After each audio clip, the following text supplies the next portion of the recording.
Salam alaikum. Euh, on va voir un type d'exercice. Soit le nombre complexe A défini par 1 plus I racine 3 le tout à la puissance n tel que n un entier naturel non nul. Déterminer le module de A et un argument de A.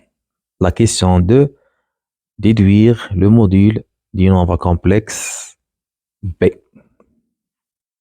Pour déterminer le module et l'argument de A, donc d'abord on détermine la forme trigonométrique de 1 plus I racine 3.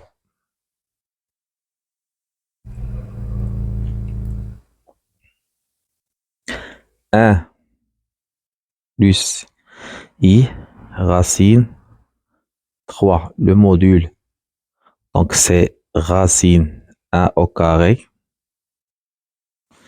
plus racine 3 au carré qui est égal à racine 4 qui est égal à 2. 1 plus I racine 3 qui est égal à 2 facteur 1 sur 2 plus I racine 3 sur 2 qui est égal à 2. Donc, cos pi sur 3 plus I sin pi plus 3. Donc, le module de A, le module de 1 plus I racine 3, c'est 2, et un argument de 1 plus I racine 3, c'est pi sur 3. Comme on a A, c'est 1 plus I racine 3 à la puissance n, donc on peut déduire son module et son argument. On a donc le module de A, c'est le module de 1 plus I racine 3 à la puissance n, donc c'est le module de 1 plus I racine 3 à la puissance n, donc c'est 2 à la puissance n. L'argument de A, c'est l'argument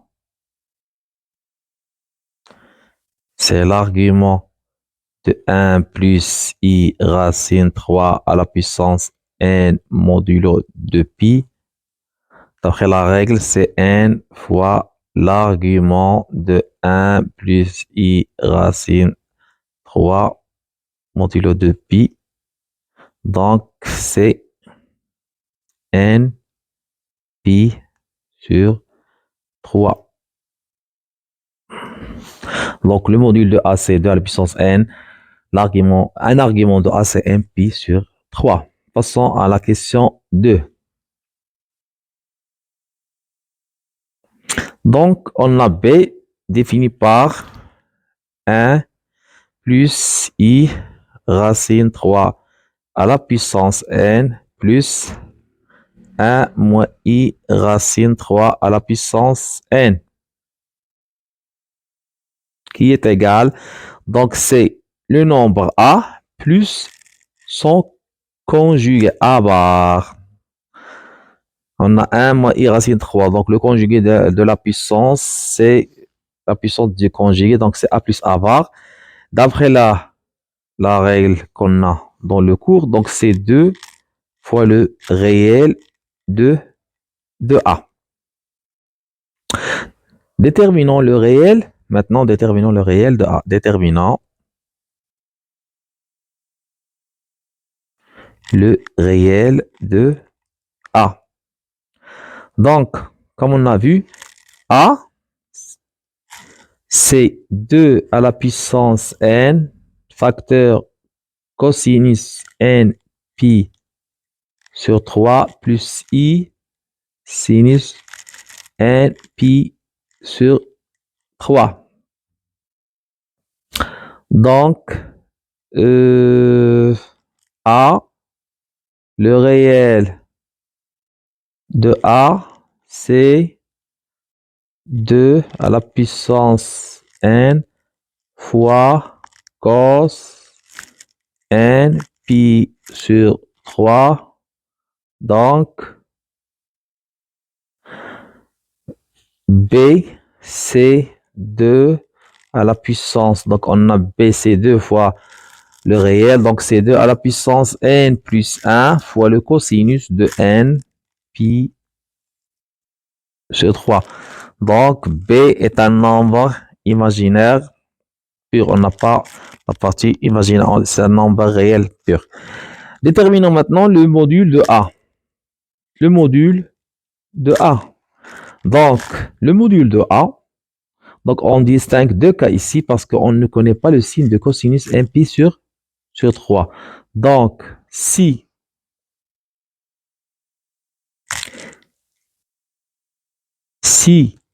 le cosinus n pi sur 3 est positif, alors le module de B, c'est 2 à la puissance n plus 1 fois le cosinus de n pi sur 3. Si le cos n pi sur 3 est négatif, donc ici, on va multiplier par moins, car le module est toujours positif. Donc, le module de A, c'est moins 2 à la puissance n plus 3 cosinus n pi sur 3. Et l'argument, c'est pi. Merci de votre attention.